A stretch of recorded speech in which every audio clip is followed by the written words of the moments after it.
नमस्ते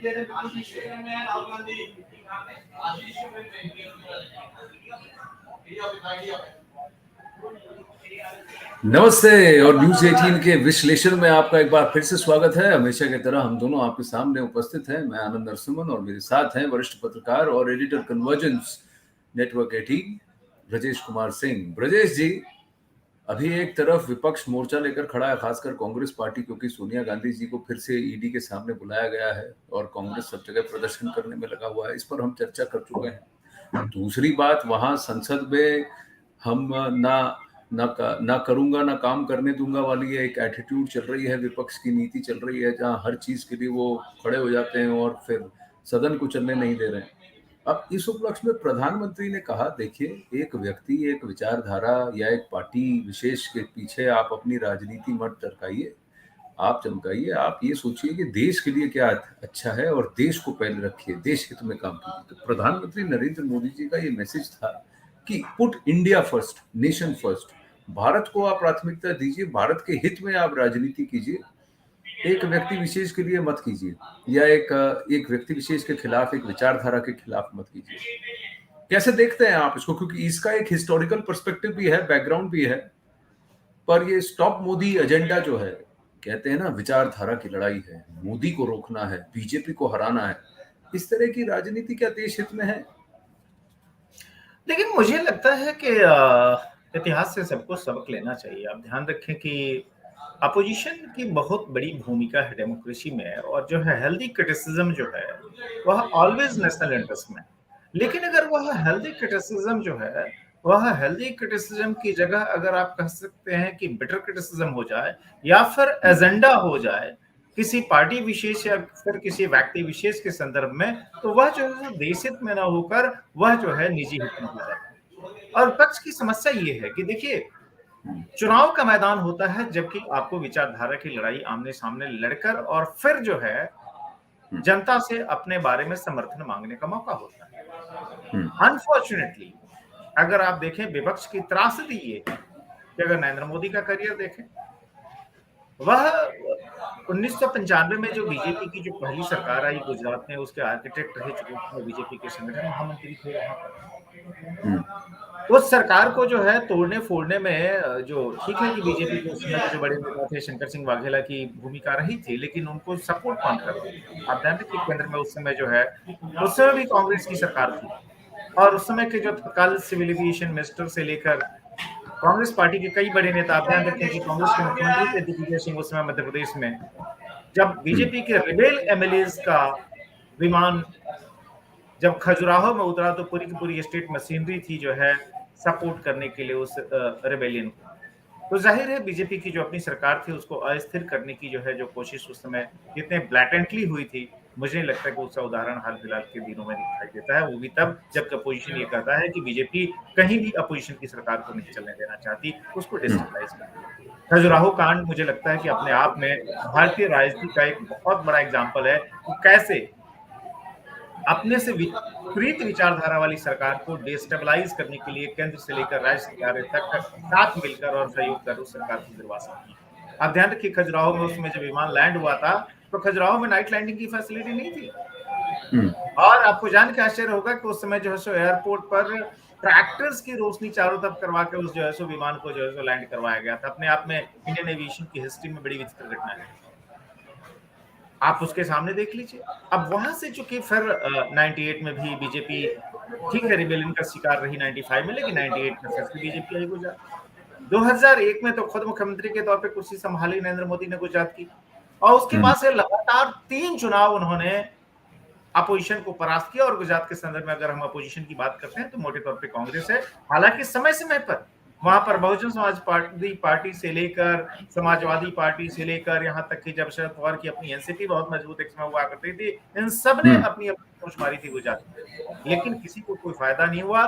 बीजेपी की सरकार आज भी जो है सो वहां बनी हुई है, जो कि 1995 से लगातार मैंडेट ले रही है। और अगर आप मैंडेट की बात करें तो 1990 से लगातार मैंडेट है। उस समय चिमन भाई के साथ उन लोगों ने मिलकर सरकार बनाई थी, और कांग्रेस जो है अपना आखिरी चुनाव गुजरात में 1985 में जीती। आप ध्यान रखिए, तो यह जो खींच है ना कि हम राजनीति के मैदान में जाकर इस आदमी को परास्त नहीं कर पाते, लगातार आप देखिए एक के बाद एक चुनाव 90, 95, 98, 2002, 2007, 2012, 2017 और इस बीच वो व्यक्ति क्या है कि गुजरात से निकलकर देश में प्रधानमंत्री पद की बागडोर संभालता है और वो भी फुल मैंडेट के साथ। और उस तरह का मैसिव मैंडेट जबकि देश में अपोजिशन था, वो नहीं था कि कोई नेहरूवियन एरा में जब कोई अपोजिशन नहीं होता था या अपोजिशन के पास जब कोई इंफ्रास्ट्रक्चर या रिसोर्सेज नहीं होते थे तब जो है सो सरकार में रहना। उस दौर में जबकि आप रूलिंग पार्टी को रिप्लेस कर रहे हैं, वो भी 10 साल की सरकार आप ध्यान रखिए यूपीए की, और उसके बाद से फुल मैंडेट के हिसाब से आ रहे हैं। बीजेपी अपने दम पर आ रही है और वही सिर्फ 2014 ही नहीं 2019 में उससे भी बेटर परफॉर्मेंस करती है। आप न्याय लेके आते हैं लेकिन आपके न्याय को कोई स्वीकार नहीं करता, बल्कि जिस गरीब गुरबों की बात करते हैं वो गरीब गुरबे अपनी पूरी वोटों की झोली जो है वह जो है सो भर भर कर वो नरेंद्र मोदी के पास डाल देते हैं और एक पूरा बेनिफिशियरी क्लास क्रिएट हो जाता है। तो इससे जो खीज है, जो गुस्सा है कि हम जो जनता से समर्थन नहीं ले पा रहे इस व्यक्ति के खिलाफ, हम चुनाव का जो मैदान है उसमें नहीं परास्त कर पाते, वह जो है एक तरह से कह सकते हैं कि एक व्यक्ति विशेष के खिलाफ, एक पार्टी विशेष के खिलाफ आप गुस्सा कह लीजिए, केस कह लीजिए, उसमें कन्वर्ट हो जाता है। और उसमें क्या है कि राष्ट्रहित जो है वह अहम नहीं होता बल्कि वह दोयम हो जाता है और आप पार्टी या फिर परिवार विशेष की लड़ाई लड़ना शुरू कर देते हैं। आप ध्यान रखिए कि आज से दिल्ली की सड़कों पर जो हंगामा चल रहा है, सोनिया गांधी ईडी के पास है, मुद्दा क्या है भाई? आपके खिलाफ कोई जांच हो रही है, आपने कोर्ट में हर जो एवेन्यू थे उसका आपने इस्तेमाल कर लिया, बड़े बड़े वकीलों की बैटरी उतार डाली, आपको अदालत से राहत नहीं मिली।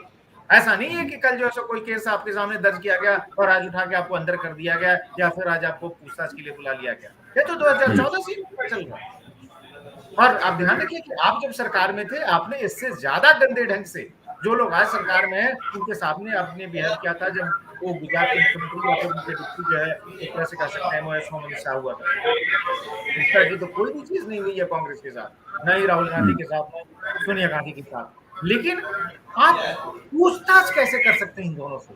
यह जो भाव है, ऐसा जो कि एक परिवार को जो है देश से भी ऊपर मान लिया जाता है, एक पार्टी जब देश हित के बारे में कम और परिवार हित के बारे में ज्यादा चिंता करती है तब इस तरह की समस्या है।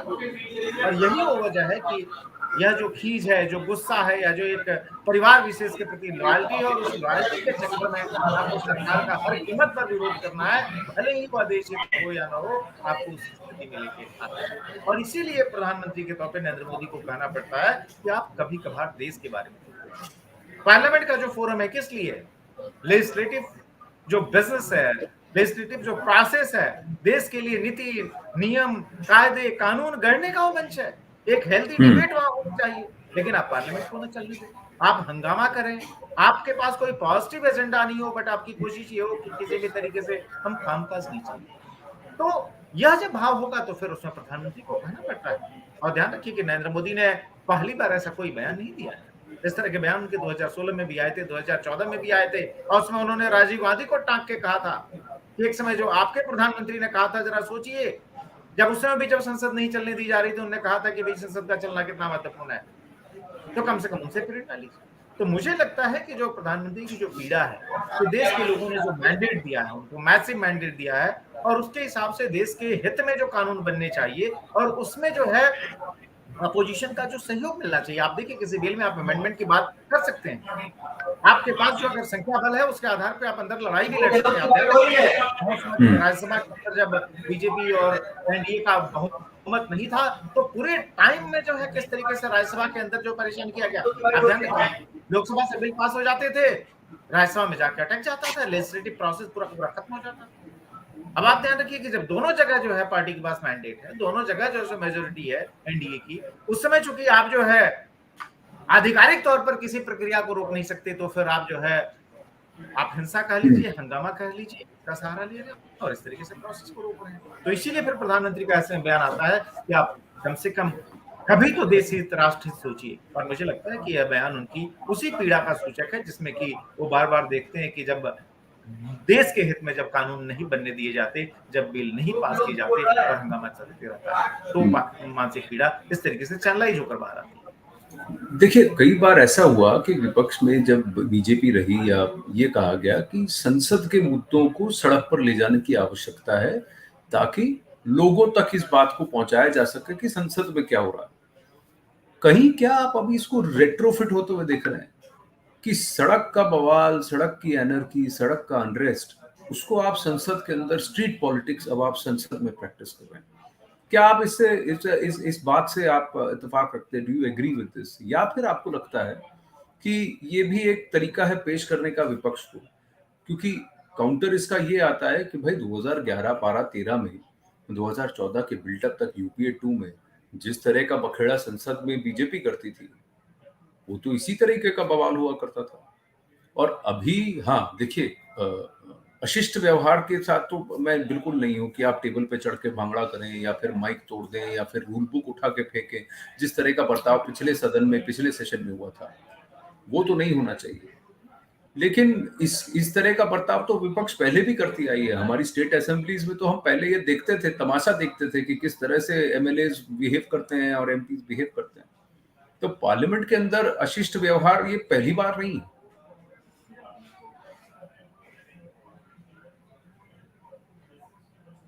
देखिए, जहां तक इस तरह के हल्ले हंगामे का सवाल है, आप याद रखिए कि देश के बहुत सारी विधानसभाओं में इस तरह के हल्ले हंगामे हुए हैं।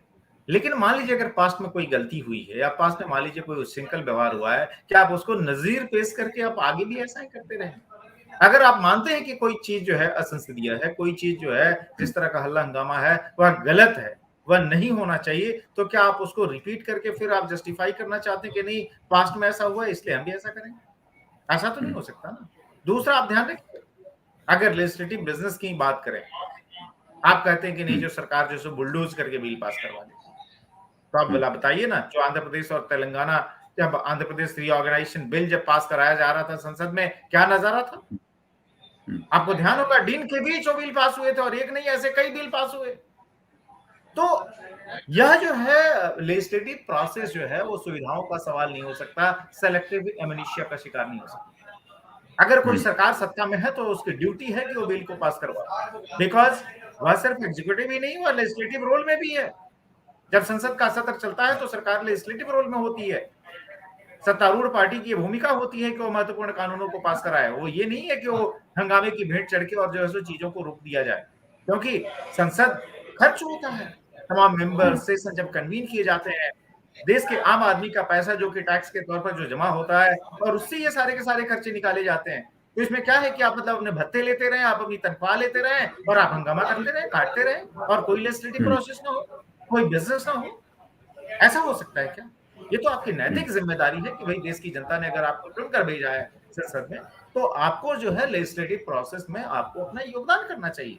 कोई ये नहीं कहता कि आप सरकार के सुर में सुर मिलाएं। जब आपको मौका मिलता है और आपको लगता है कि किसी भी बिल से, किसी विधेयक से आपको परेशानी है, वो जनता के हित में नहीं है, तो जो लेजिस्लेटिव प्रोसेस है, जो प्रोसीजर है, उसके तहत आप अपनी बात रख सकते हैं। पार्लियामेंट का मंच, संसद का मंच, सदन जो है इन्हीं बातों के लिए है। लेकिन आप बहस करने की जगह, उस पर आप अपनी बात जो है तर्कपूर्ण ढंग से रखने की जगह, अगर आप ये कोशिश करें कि नहीं हम संसद ही नहीं चलने देंगे, हम इतना हंगामा काट देंगे कि भले ही उनको मैंडेट हो लोकसभा में और राज्यसभा में, लेकिन वो कोई बिल ना पास करा पाए, तो ऐसा तो नहीं सकता। क्योंकि एंड ऑफ द डे सरकार जो है वह देश की जनता के प्रति अकाउंटेबल है। देश की जनता ने अगर उसको फुल मैंडेट दिया है, मैसिव मैंडेट दिया है, तो ये उसकी जिम्मेदारी है कि जो देश के लिए जो जरूरी कानून है वह बने और रिकॉर्ड समय में बने। और आपने देखा होगा, अगर प्रोडक्टिविटी के हिसाब से देखें, वाइस प्रेसिडेंट थे हामिद अंसारी, वो कांग्रेस इरा में अपॉइंट हुए थे। जब तक वो वाइस प्रेसिडेंट रहे उस समय तक राज्यसभा कैसे चली हम सबके सामने है। अब मुझे लगता है कि जब उनका फेयरवेल हो रहा था, प्रधानमंत्री नरेंद्र मोदी ने अपनी पीड़ा भी व्यक्त की कि कैसे जो है सो मामूली से बहाने पर भी वह सदन की कार्रवाई को जो है, आप ध्यान रखिए, जो है प्रोसीडिंग्स को जो है वह भंग कर देते थे। लेकिन आप उनके जाने के बाद से आप देखिए वही सदन की कार्यवाही और जो है सो कैसे चली। कई बार दिन हुए, कई बार ये हुए, लेकिन महत्वपूर्ण बिजनेस हुए। तो सरकार का रोल है, सरकार की भूमिका है, सरकार का ये मैंडेट है कि वो लेजिस्लेटिव प्रोसेस को आगे बढ़ाए। ऐसा नहीं हो सकता ना कि कॉलोनियल इरा के जो कानून है जो चलते जा रहे हैं, वो रेलेवेंट हो चुके हैं, वो नहीं बदले जाते। ये नहीं हो सकता कि पब्लिक की जो एस्पिरेशन है उसको आवाज देने के लिए जिन विधेयकों का पास होना जरूरी है वो न हो, आवश्यक है यह। और इसलिए जो है सरकार की आप इस बात के लिए आलोचना नहीं कर सकते कि वह विधेयकों को जल्दी क्यों पास करा पाती है या हंगामे के बावजूद पास क्यों कराई। सरकार का ये काम है। सरकार को जनता ने इसलिए मैंडेट के साथ भेजा है। एज अपोजिशन ये आपका रोल है कि आप जो समय आपको मिल रहा है चेयर की तरफ से उसका आप सदुपयोग करें, उसमें आप अपनी बात को रखें। अब एक तरफ आपको पास जन समर्थन नहीं है, आपको जनता चुनती नहीं है, सफिशिएंट नंबर नहीं देती, और फिर आप कहें कि ठीक है हम भले ही माइनॉरिटी में हो लेकिन हम तो सरकार को काम नहीं करते। ऐसे नहीं हो सकता, क्योंकि सरकार के पास इस बात का मैंडेट, लोगों ने इसीलिए उनकी झोली में मैसिव मैंडेट दिया है, इतनी सीटें दी है कि आप काम करवा सकें, तो सरकार तो अपना काम करेगी। हाँ, ये है कि जब लगातार इस तरह की घटनाएं होती हैं, क्योंकि देखिए संसदीय परंपरा है, उसमें मार्शल लगाकर सांसदों को जो कि हंगामा कर रहे हैं उनको बाहर फेंकना कोई विकल्प नहीं है। जो ग्रेट इंडियन पार्लियामेंट्री ट्रेडिशन है, होता ये है कि इस तरह की चीजों की नौबत ना आए। लेकिन अगर विपक्ष अगर उसी मुद्रा में चला जाए तो फिर विकल्प बचता भी नहीं है, इसमें फिर आपको नई किस्म की व्यवस्था करनी पड़ती है। और मुझे लगता है कि जो देश की तमाम जो असेंबलीज हैं या जो पार्लियामेंट के जो दोनों हमारे फोरम हैं, चाहे वो सदन हो चाहे लोअर हाउस हो, वहां के जो प्रिजाइडिंग ऑफिसर्स हैं, जब उनकी रेगुलर मीटिंग्स हो रही हैं पिछले कुछ वर्षों में, इस चर्चा पर लगातार एक तरह से कह सकते हैं जोर है, बात की जा रही है कि भाई इस तरह का जब माहौल बने, इस तरह की जब परिस्थिति हो कि कोई कार्यवाही चलने ना दे, तो फिर उसमें क्या किया जाए। आप एटिकेट्स के नाम पर आप चुपचाप जो सहते रहें, या फिर आप डिसिसिव एक्शन लेके जो अनरूली एलिमेंट्स हैं उनको बाहर करके आप सदन की कार्रवाई को आगे चलाएं। जाहिर है एक उस पे सर्वानुमति बनने की तैयारी है। और मुझे लगता है कि जिस तरीके से अपोजिशन का माइंडसेट हो चुका है, मुझे लगता है कि इस तरह की प्रक्रिया को सुधार करने की भी आवश्यकता है कि अगर कोई इस तरह का अनरूली मेंबर जो कि जानबूझकर जो है लेजिस्लेटिव प्रोसेस को नहीं बढ़ने देना चाहता, उसके खिलाफ तो सख्त कार्रवाई का प्रोविजन होना चाहिए। मैं स्टॉप मोदी या ये मोदी ऑब्सेशन पर आऊं उससे पहले इसी विपक्ष की भूमिका को लेकर एक प्रश्न है प्रजय जी कि क्या ये विपक्ष में होड़ है कि भाई विपक्ष को कंट्रोल कौन करेगा? क्या इसकी वजह से भी हंगामा हो रहा है कि भाई वो अगर टेबल पे चढ़ के नाच रहा है तो मैं भी नाचूंगा या नाचूंगी, कि हमारी पार्टी क्या कर रही है? वो अगर सस्पेंशन नोटिस मूव कर रहे हैं तो हम भी क्या कर रहे हैं? वो अगर प्लकार्ड लेके आ रहे हैं तो हम क्या कर रहे हैं?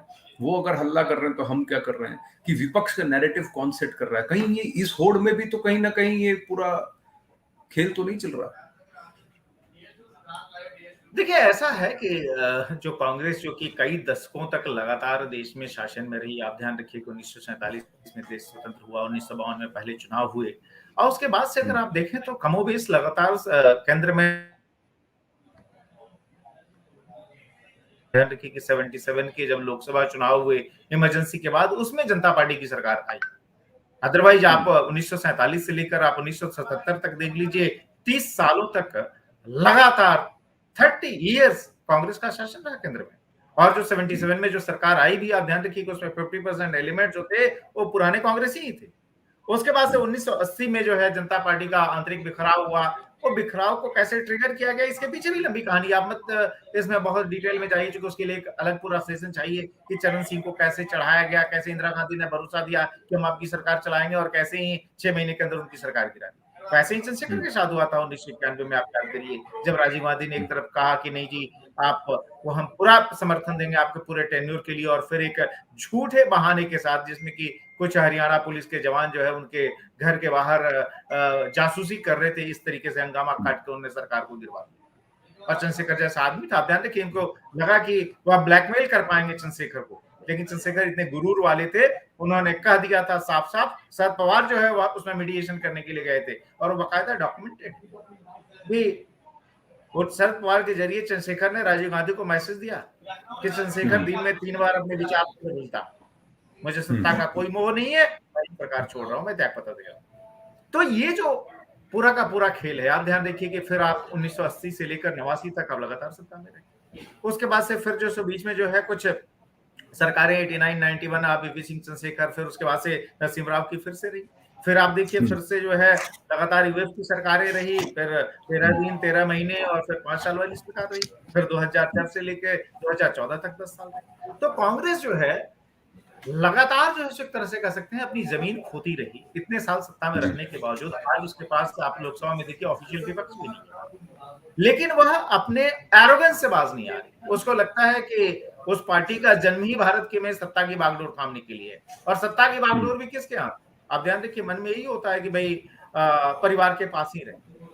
अब भाई परिवार के जो लोग हैं, चाहे राहुल गांधी हो चाहे सोनिया, गांधी हो चाहे प्रियंका गांधी हो। अब जाहिर है अगर सत्ता इन्हीं के इर्द-गिर्द घूमती रहेगी तो देश का जो जनमानस है, जिसने कि एक तरह से कह सकते हैं आज़ादी के बाद से ही परिवारवाद की भी बेड़ियां तोड़नी शुरू कर दी थी, वह किसी पार्टी विशेष के परिवारवाद को एक लंबे समय के बाद बर्दाश्त नहीं कर सकती। लेकिन एरोगेंस ये है कि नहीं जी, हम तो हैं ही रूल करने के लिए, लेकिन आपके पास कोई संख्या बल है नहीं। और विपक्ष में जो बाकी पार्टियां हैं, वह एक तरह से देखिए तो वह जो है सारी की सारी कांग्रेस की कॉस्ट पर ग्रो हुई है। अब आप चाहे समाजवादी पार्टी हो या बहुजन समाजवादी पार्टी हो, उसने कोई उत्तर प्रदेश में बीजेपी की जमीन नहीं खाई, उसने कांग्रेस की जमीन खाई। बिहार में आप देखिए, चाहे जेडीयू हो चाहे आरजेडी हो, उसने कांग्रेस की जमीन खाई। आप वेस्ट बंगाल में देखिए, पहले जो है आप ध्यान रखिए कि जो सो चाहे लेफ्ट रहा हो या फिर बाद में ममता बनर्जी हो, उन्होंने जो सो कांग्रेस की जमीन खाई। डाउन साउथ भी यही हुआ। आप ध्यान जी। रखिए, चाहे तमिलनाडु हो, चाहे जो है आप केरल हो, केरला चाहे हो। आपका जो है प्रदेश हो, हर जगह जो है बेसिकली कांग्रेस को जो है अपोजिशन ने रिप्लेस किया। अब आज की तारीख में जो डोमिनेंट पॉलिटिक्स है आज की तारीख में, उसमें जाहिर है जो सबसे बड़ी जो पॉलिटिकल फोर्स है वह बीजेपी है, न सिर्फ केंद्र में बल्कि देश के कई राज्यों में सत्ता में। उसके सामने जो अपोजिशन है, आप ध्यान रखिए कि कांग्रेस से ज्यादा मजबूत अपोजिशन जो है आप वेस्ट बंगाल में आप देखिए टीएमसी है। अब वो यही प्रेसिडेंशियल और वाइस प्रेसिडेंशियल इलेक्शन हुए, आप देख लीजिए बंगाल में बीजेपी और टीएमसी आमने सामने लड़ती है और बड़ी बिटर फाइट होती है, लगातार होती है, उसमें कोई दो राय नहीं। लेकिन आप देखिए जो प्रेसिडेंशियल कैंडिडेट है जिसको कांग्रेस ने प्रपोज किया और जो कि कैंडिडेट बनने के पहले जो कि टीएमसी का लीडर था, उसको भी जो है टीएमसी ने सपोर्ट नहीं किया। जो वाइस प्रेसिडेंट की कैंडिडेट आप मार्केट हलवा की बात कर लीजिए, टीएमसी ने कह दिया कि भाई हमसे तो कोई बात ही नहीं हुई थी। जो अपोजिशन के स्पेस में जो पार्टियां, वो भी कोई भी जो है सो गिनने को राजी नहीं है। और ऐसे में आप बात बिल्कुल सही कह रहे हैं कि हर जो पॉलिटिकल पार्टी है जो अपोजिशन में है, वह अपनी भूमिका या फिर अपने रोल को एनहांस करना चाहती है। और इस चक्कर में जो एक कशमकश है, इस चक्कर में अपोजिशन की तरफ से मतलब एक दूसरे को ऊपर निकलने के चक्कर में इस तरह के नजारे पैदा होते हैं, जबकि इस तरह के हंगामे में कौन किससे आगे निकल जाए और वह पोजीशन का मेन पोजीशन ले ले, इसकी तैयारी करते हैं, जिसकी वजह से आप नजारे देखते हैं, चाहे संसद में हो चाहे सदन के बाहर। जी, आज समय अल्प है तो आखिरी 4-5 मिनट है, तो मैं एक प्रश्न आपसे पूछना चाहूंगा और इसका एक हिस्टोरिकल पार्ट। अब देखिए, आरबी श्री कुमार हो या तीस्ता सीतलवाद हो, उनके बेल प्ली को, उन्होंने बेल की याचिका दी है, तो उनके बेल प्ली को अपोज करते हुए एसआईटी की तरफ से जो रिस्पांस आया और गुजरात पुलिस की तरफ से जो रिस्पांस है, काफी चौंका देने वाला है। क्योंकि उसमें उन्होंने कहा है कि गोधरा कांड के ठीक बाद से ही ये कॉन्स्पिरेसी हैच हो गई थी कि किस तरह से उस तरह के उस वक्त के पॉलिटिकल नेताओं को साइडलाइन किया जाए, उनको टारगेट किया जाए। तो तीस्ता सीतलवाद ने तो 5 लाख 25 लाख कुल मिला के 30 लाख रुपए लिए भी थे इस नैरेटिव के लिए। और ये सब जो इसके करता धरता है, सूत्रधार, वो अहमद पटेल हुआ करते थे। तो आप जानते हो वो कितने करीब किसके हैं और किसके पॉलिटिकल एडवाइजर थे। तो मैं ये जानना चाहता हूं कि 2001-2 से ये मोदी हटाओ, मोदी को रोको, मोदी को गिराओ, ये क्यों चलने लगा? ये किसने सोच लिया कि भाई इस व्यक्ति के खिलाफ हमें एक मोर्चा खोलने की आवश्यकता है? क्योंकि 2007 के गुजरात चुनाव में मौत का सौदागर आया। फिर ये बात निकल के आई कि फिडेल कैस्ट्रो तक ने सोनिया गांधी को कहा कि अगर तुमको किसी से बचना है तो ये मोदी है। 2009-2010 में वो ये बात कह चुके थे।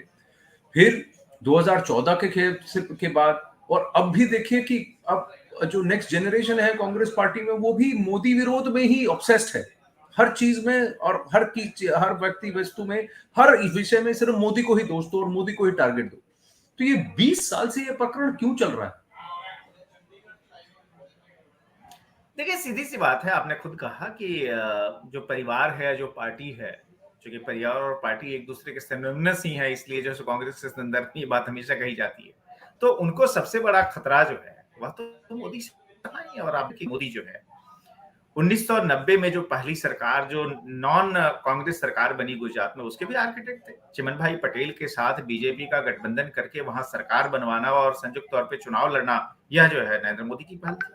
तो 1985 में जो पार्टी गुजरात विधानसभा के इतिहास में सबसे बड़े मैंडेट के साथ चुनाव जीत कर आती हो, कांग्रेस की बात कर रहा हूँ, 1985 में आप ध्यान रखिए 182 में से 149 सीटें कांग्रेस ने जीती थी। वह रिकॉर्ड आज तक टूटा नहीं है, न भूतो न भविष्य की। लेकिन उसके बाद से जो पार्टी सत्ता से बाहर होती है, और पार्टी को सत्ता से बाहर करने के केंद्र में जो व्यक्ति है, उस व्यक्ति का नाम है नरेंद्र मोदी। तो नरेंद्र मोदी से जो है कांग्रेस की पीड़ा या कांग्रेस की फर्स्ट फैमिली की पीड़ा स्वाभाविक है। आप ध्यान रखिए कि जो सोनिया गांधी के जो राजनीतिक सचिव थे अहमद पटेल, जो कि नहीं रहे, स्वर्गवासी हो गए, अहमद पटेल भी आप ध्यान रखिए कि जो लगातार वो 3 चुनाव जीते, 1977, 1980, 1984। लेकिन जैसे ही मोदी जो है वह संघ की जगह से बीजेपी में आए और बीजेपी संगठन की उन्होंने बागडोर संभाली, उसके बाद से अहमद पटेल दोबारा कभी गुजरात में चुनाव नहीं जीत पाए और आगे उनकी हिम्मत भी नहीं रही चुनाव लड़ने की। आप ध्यान रखिए 84 के बाद से अहमद पटेल ने गुजरात में लोकसभा का कोई चुनाव नहीं किया और उनकी जो अपनी होम कंस्टिट्यूंसी जो भरूच, जहां से वो जीत के आते थे, वहां पर लगातार बीजेपी अपना परचम गाड़ती रही। यह मोदी का कमाल है। तो अहमद पटेल का भी अपना एक तरह से कह सकते हैं निजी खुन्नस थी। परिवार का तो आपने बता ही दिया। देखिए वाजपेयी जी एक अलग परंपरा के थे, वह नेहरूवियन ट्रेडिशन के थे, वह जो है थोड़ा लिहाज कर लेते थे। लेकिन नरेंद्र मोदी जो है वह सच को सच और मुंह पर कहने के लिए जाने जाते हैं। वह बहुत लाग लपेट नहीं रखते और उनको पता है कि अगर आपने गलत किया है तो आपने गलत किया है और फिर जो सो आपको बख्शा नहीं जाएगा।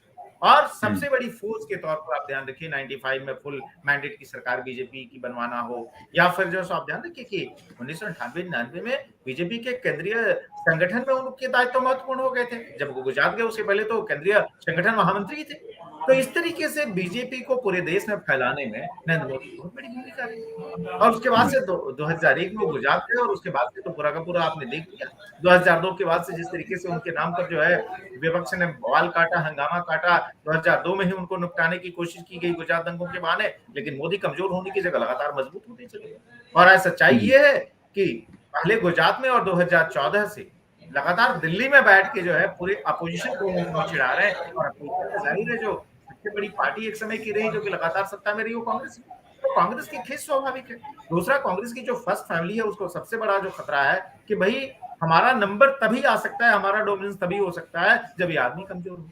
तो उस आदमी के खिलाफ साजिशें कैसी रोशनी? कोशिश ये की गई कि भाई इस आदमी को गुजरात में ही फंसा दो, गुजरात दंगों के मामले में फंसा दो, इनकाउंटर के मामले में ही फंसा दो ताकि दिल्ली आने की नौबत ना आए। लेकिन आपने जितनी साजिशें की, आपने जितने हमले बोले, मोदी उसके सामने उतने ही मजबूत होते चले गए, उतना ही उनको जन समर्थन मिलता चला गया। इसलिए तमाम ये जो कॉन्स्पिरेसी जो है वो कामयाब नहीं हो पाई। सच्चाई ये है कि 13 साल तक गुजरात की बात के बाद से 2014 से फुल मैंडेट के साथ मोदी जो दिल्ली में बैठे हुए हैं और ऐसे तमाम जो विरोधी हैं उनकी छाती पे मूंग डाल रहे हैं। वह कब तक मूंग डालते रहेंगे जाहिर है इस अपोजिशन को भी पता नहीं और यही सबसे बड़ी पीड़ा है। देखिए, जब तक वो काम कर रहे हैं और देश हित में काम कर रहे हैं और जो आम जनमानस है उनको लगता है कि देखिए हमारी समस्याओं का समाधान प्रधानमंत्री नरेंद्र मोदी और उनकी अगुवाई में ही हो सकता है, तब तक उनको यहाँ से हिलाया नहीं जा सकता है।